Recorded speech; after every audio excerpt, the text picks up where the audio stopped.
The Royal Hotel in the heart of Lausanne was the home base for the last Canadian amateurs to win a World Hockey Championship. Bobby Crom and the Trail Smoke Eaters were victorious in Switzerland way back in 1961. The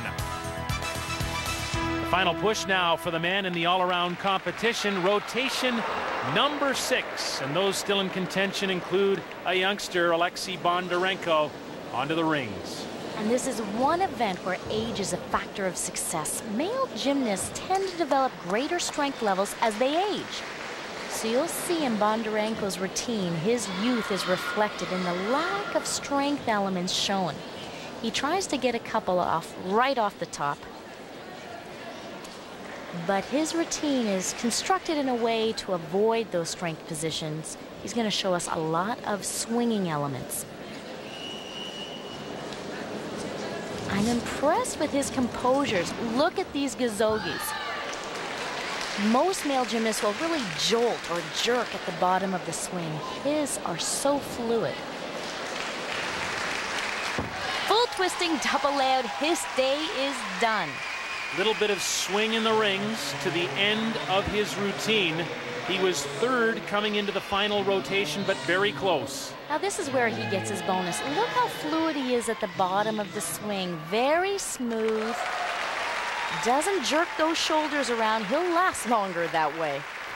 Can't score, though, as you say, 9.025 because of the lack of strength elements. Now, Ivankov of Belarus can nail it down, and there is his countryman, Vitaly Sherbo, his former coach, Vladimir Vatkin, sitting beside Sherbo.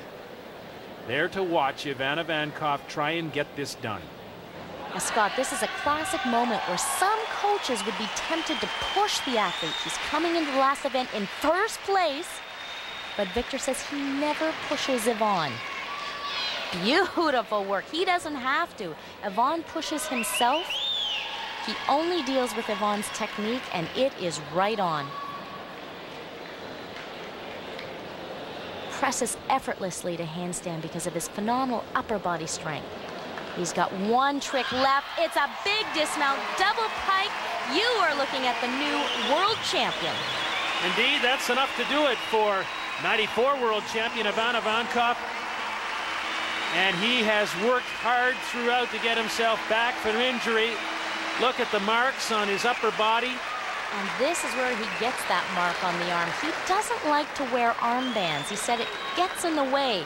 But on this Morosu, the impact on the upper arm has ripped his skin. He's going to be feeling that for a few days. But he'll feel the effects of this as well. A solid 9-7 on the P-bars for Ivankov. He's still in the lead.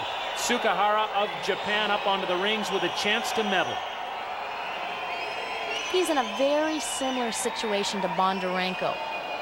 Quite young, has not yet mastered the level of strength that's required for this event. Shows two Maltese right off the top, but again, the angles aren't quite there. Nice little leaning, flips him back over.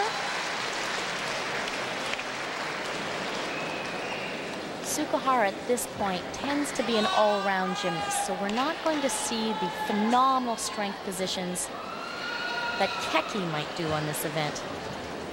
But right now, he just needs a solid score to medal. Again, his composure and Bondarenko, with their youth, is quite incredible. He's 19 years old and the son of a Japanese gymnastics legend. Tsukahara 9.162 on the rings, but it means that Ivankov is indeed the world champion again. He embraces his coach Viktor Dolidov, and he wins it in spite of a fall on the pommel horse. Ivankov the gold, Bondarenko the silver, Tsukahara the bronze. Carol's downstairs with a jubilant story to tell. Scott, I'm here with the new world champion, Ivankov. That has to be the toughest competition I've ever seen out there. Can you tell us what was going through your mind as you waited for your final score on P-bars? You know, I can't believe it that it happens. It was a shock. I am so excited, and I'm just jumping on, and it's hard to explain, but I understand I am world champion. That's it.